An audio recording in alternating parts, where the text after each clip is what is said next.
നമസ്കാരം.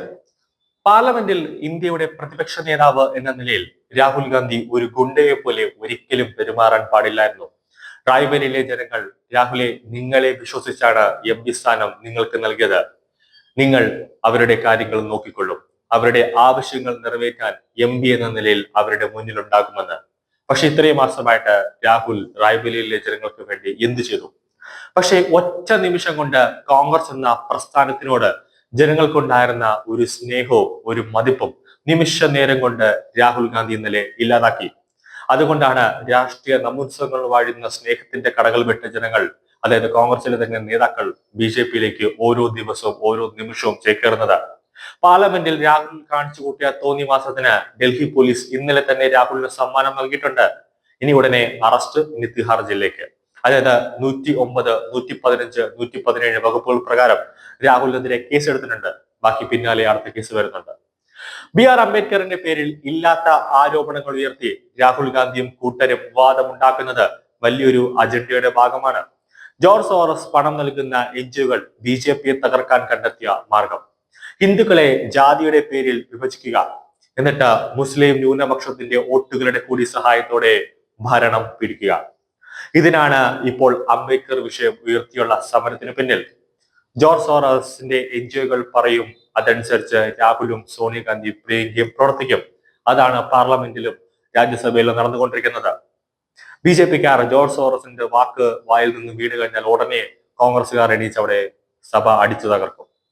രാഹുൽ ഗാന്ധി ഒരു ഫാഷൻ മോഡലിനെ പോലെയാണ് ഇപ്പോൾ പ്രവർത്തിക്കുന്നത്. എൻജിഒകൾ പറയുന്ന വേഷം കിട്ടും, ഒരു കോമാളിയെ പോലെ. ഭാരത് ജോഡോ യാത്രയുടെ കാലത്ത് വെള്ള ടീഷർട്ടായിരുന്നു വേഷമെങ്കിൽ പിന്നീട് ചുവന്ന പുറം ചട്ടയുള്ള ഭരണഘടനാ പുസ്തകം ഉയർത്തിയായിരുന്നു സമരം.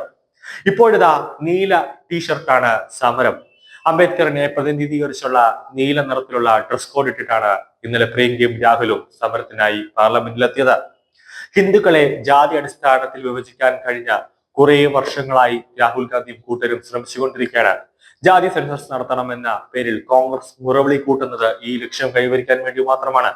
കിട്ടാവുന്ന അവസരത്തിൽ സോറസിന്റെ ഫണ്ട് കൊടുക്കുന്ന എൻജിഒകളും മാധ്യമങ്ങളും ഹിന്ദു മതത്തിലെ ജാതികളെ കുറിച്ച് പല പല കഥകളും ചമയ്ക്കുകയാണ്. ലക്ഷ്യമൊന്നേ ഉള്ളൂ, അവരുടെ ഒറ്റ ലക്ഷ്യം ഒരു അജണ്ട.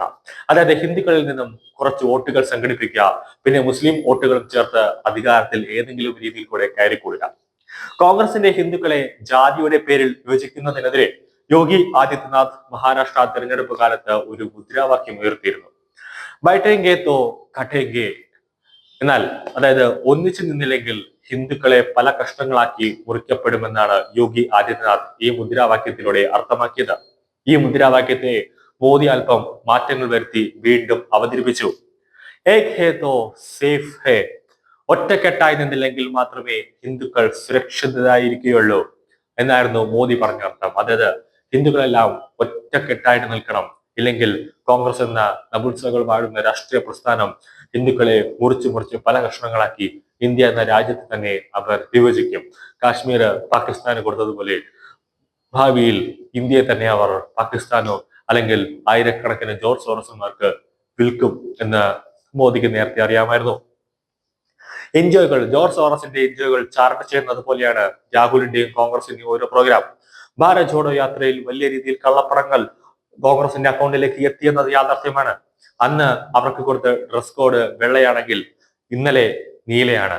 ഇനി അടുത്ത വരുന്ന സമരത്തിൽ ഏത് ഡ്രസ് കോഡാണ്, ഏത് രീതിയിലാണ് ഇനി അവരോട് പ്രവർത്തിക്കാൻ പറയുന്നതെന്ന് കാത്തിരുന്ന് കാണേണ്ടി വരും.